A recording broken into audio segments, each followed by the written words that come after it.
Well, this blows. Actually, it's not blowing is the real problem. Alright, here we are. Our little Homelite 26B leaf blower. And I'm just realizing that my life is incomplete without a leaf blower, even though this is my first one I ever bought. And I've been spoiled with my little leaf blower, but for some reason my little leaf blower has no spark. And it seems like it's going to take complete disassembly to actually get to the coil pack. This should be fun. Let's go. There we go. First thing we're going to do is put down one of these old baking pans that we salvaged out of the kitchen. It may not be good enough for cookies, but it's definitely good enough for parts. I'm going to throw a little white paper towel down here, and the reason I'm going to do that is I took these screws out, and look at them. They're black on black carpet, and that's just a recipe for disaster. So we're going to put all our screws over here and anything else we actually pull off of this dog. And might as well put our spark plug over there and our jumper wires. So we've already taken our screws out all the way around. And there was also a clip on the front here. And I believe this is ready to be removed. Yes, it is. So off it goes. And we'll set that over there. Now the next thing that has to happen is this bolt has to be removed and this fan has to come off. Alright, it took a little trick to get this thing off. This little bolt actually has feet on it, and it locks into this disc. So you're not going to be able to hold onto the disc and unbolt it on this version. And the easiest thing we found to do is just basically pull the spark plug out, put a screwdriver down in there to jam the piston, and then we just unscrewed it. And that can go over here now, and this basically spins off. Come on, there we go.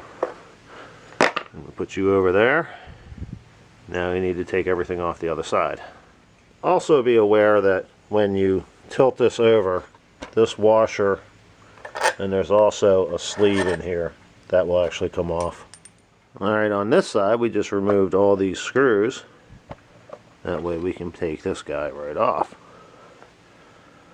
I don't see any reason to remove the handle. I mean, it seems it's part of the body, which is not necessary to take apart, so that can stay there.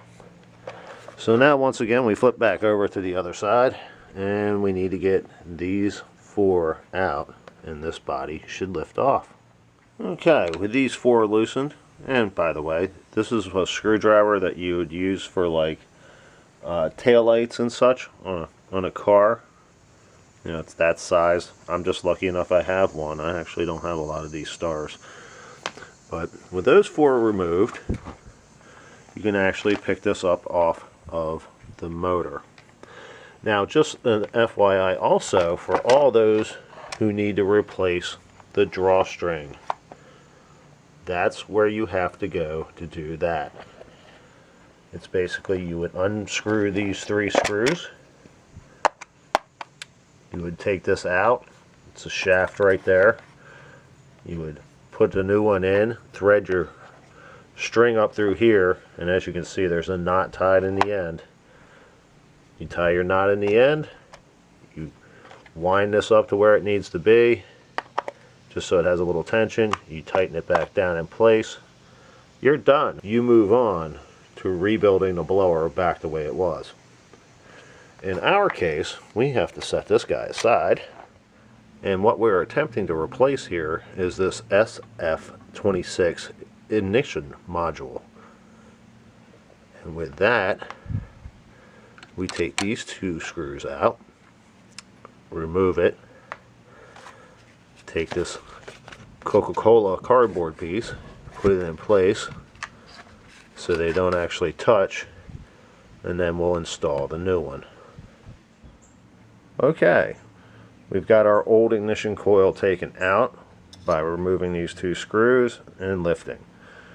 We put the new one back in, and in this case you want to find the high spot on your stator here, and you want to put in what they call cardstock. In our case, we are using a Coca-Cola box. Then you want to place your new one in, put your cardboard between the two, and then screw it down in place. That way, when you remove your cardboard, like so, it should spin all the way around without making contact, which ours does. Now we have to reassemble in reverse.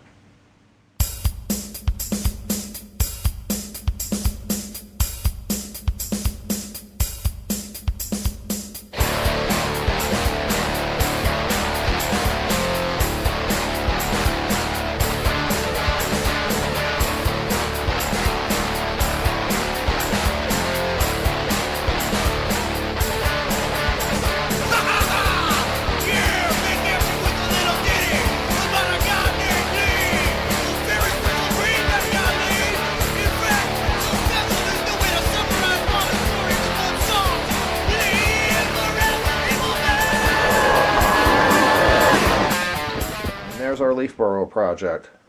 It took a lot of disassembly and reassembly, but it was pretty straightforward and easy enough to do. I want to thank you all for coming along, and we'll catch up with you next time.